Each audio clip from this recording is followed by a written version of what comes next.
E o senhor aqui, de fato, perde uma oportunidade para dar esses mínimos esclarecimentos. Veja, o senhor tem um sindicato cujo irmão do Lula é vice-presidente, que foi beneficiado pela fraude, que tem pagamentos feitos a familiares dos dirigentes, e o senhor não dá um esclarecimento. Esse era o momento que o senhor devia, não para nós, senador, porque nós somos, finalizando, nós somos representantes aqui apenas da população.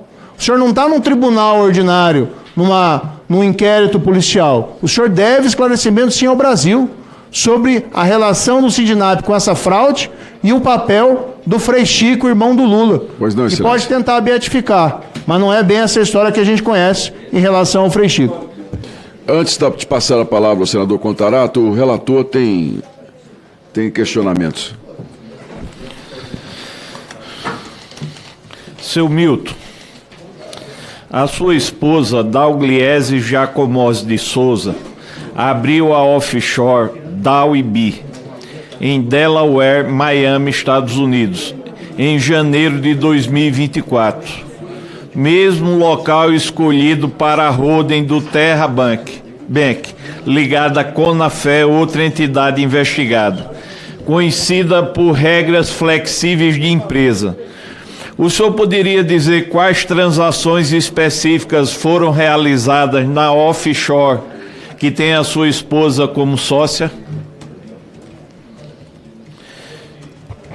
Seu Milton, quanto de dinheiro desviado foi remetido para essa offshore?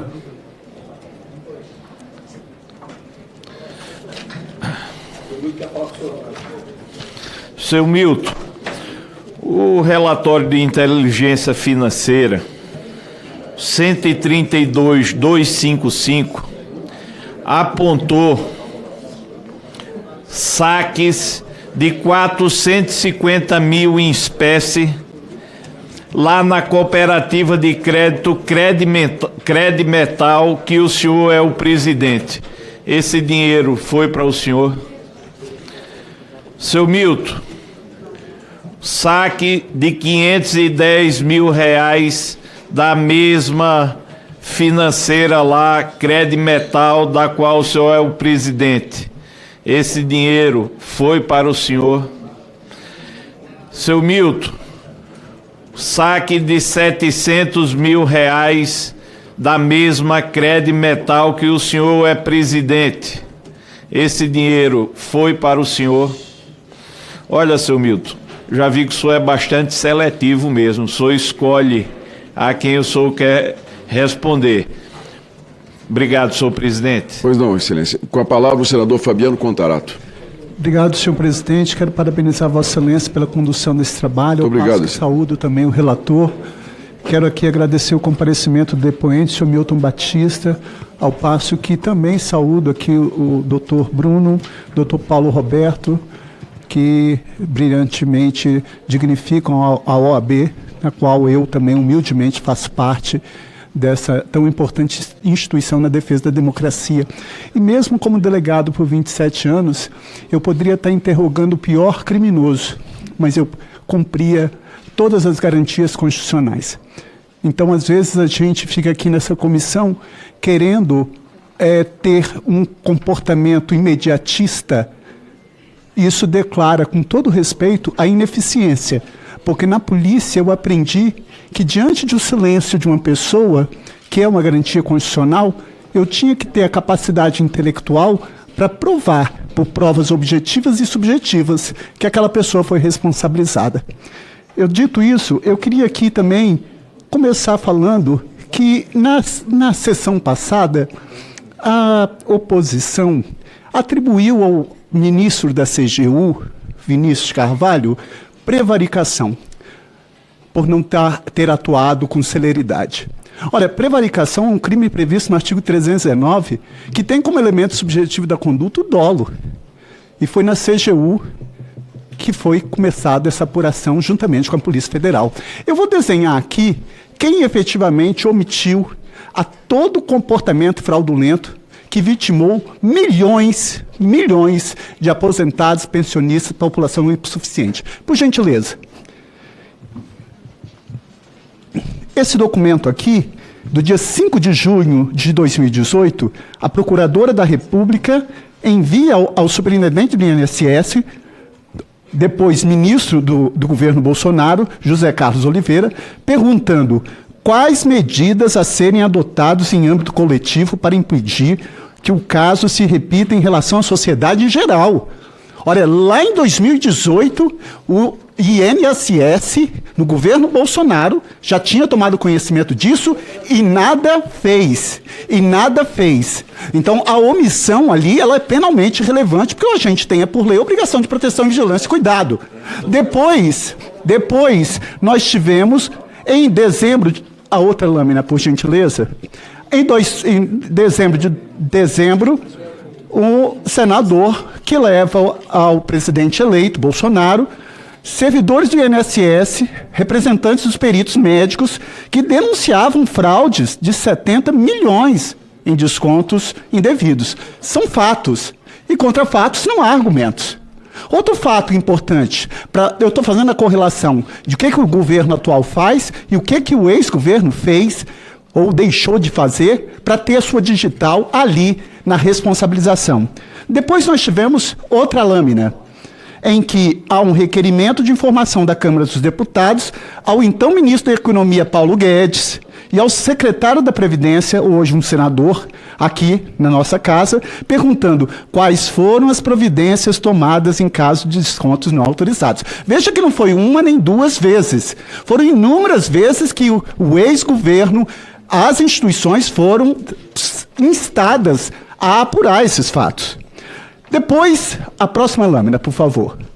Em abril de 2019, o Ministério Público institui, com participação do INSS, um grupo de trabalho tendo como objetivo questões afetas à concessão, à manutenção e o pagamento de benefícios previdenciários do INSS. Próxima lâmina. 2019.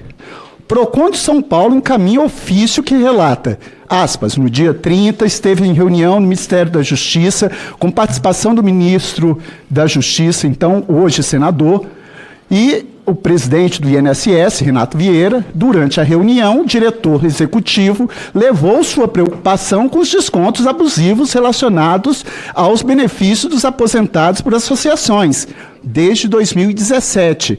Foram registrados mais de 16 mil atendimentos do PROCON. Próxima lâmina. São fatos. E esses fatos, eu espero que o relator tenha a honestidade intelectual para não ter uma apuração seletiva.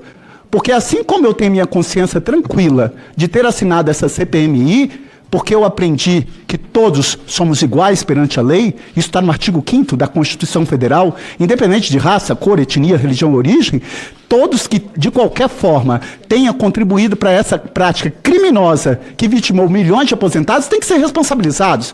Agora, eu espero que tanto o relator como essa comissão tenha a sobriedade e a honestidade intelectual para atribuir responsabilidade a todos. Doa a quem doer. Mas lembrando que para responsabilizar criminalmente uma pessoa, a premissa está no Código Penal, no artigo 18, parágrafo único. Salvo os casos expressos em lei, ninguém pode ser punido por fato previsto como crime, senão quando pratica dolosamente. E eu estou provando aqui que a omissão de todas essas pessoas foram relevantes. Isso não sou eu que estou dizendo, isso está no artigo 18, quando diz que a omissão é penalmente relevante quando a gente tenha por lei obrigação de proteção, vigilância e cuidado. Então nós temos que ter a responsabilização criminal de quem efetivamente tem a digital. Próxima. Então, aqui, o que eu quero aqui enaltecer e falar é, diante de todas essas denúncias aqui, onde estava a CGU? Onde estava a Polícia Federal? Onde estavam os órgãos de fiscalização e controle? Foi no governo Bolsonaro que teve ali impedindo a revalidação para reanálise de todos os documentos durante todo o governo Bolsonaro. Foi no governo Bolsonaro que nós tivemos todas essas denúncias por documentos. Por documentos. A prova ali são provas contundentes.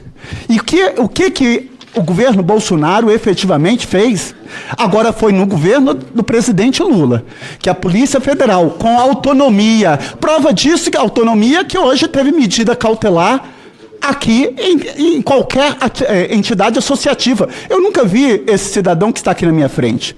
E acho que quem de qualquer forma concorreu para um fato criminoso tem que ser responsabilizado.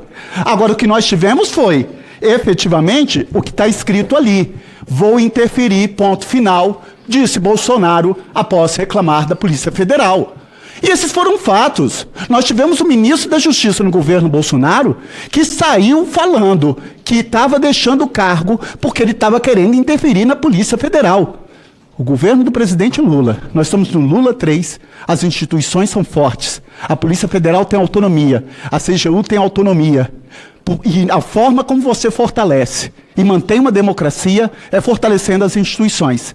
E isso é uma prova contundente da participação do governo do presidente Lula na responsabilização para toda e qualquer pessoa que tenha concorrido para essa famigerada conduta perniciosa, cruel, hedionda, degradante, que vitimou milhões de aposentados. Eu queria fazer uma pergunta ao depoente. Chegou às minhas mãos um documento que, assim, o Sindinap, ele teria protocolou 4 denúncias sobre associações fraudulentas. Em 2000, protocolou na OAB, protocolou no Ministério Público de São Paulo, em 2016, protocolou na Delegacia de Polícia do Estado de São Paulo, Delegacia de Proteção ao Idoso, protocolou a Delegacia de Polícia de São Paulo também ao idoso. São quatro denúncias em que a entidade no qual o senhor é presidente teria provocado, desde 2016, denunciando a associações fraudulentas. O senhor pode, por gentileza, confirmar se essas denúncias foram efetivadas? E se foram, presidente, eu só queria fazer um requerimento, que fosse buscado das instituições qual foi a resolução dessas denúncias aqui elencadas. Se o depoente puder, por gentileza. Ele vai responder. Responde. O senhor confirma essas denúncias? Que o Sindinap fez à OAB, Ministério Público, Delegacia do Idoso, sobre outras entidades associativas fraudulentas? É só isso. Presidente, ele vai ficar em silêncio. Ele vai permanecer em silêncio, senhor.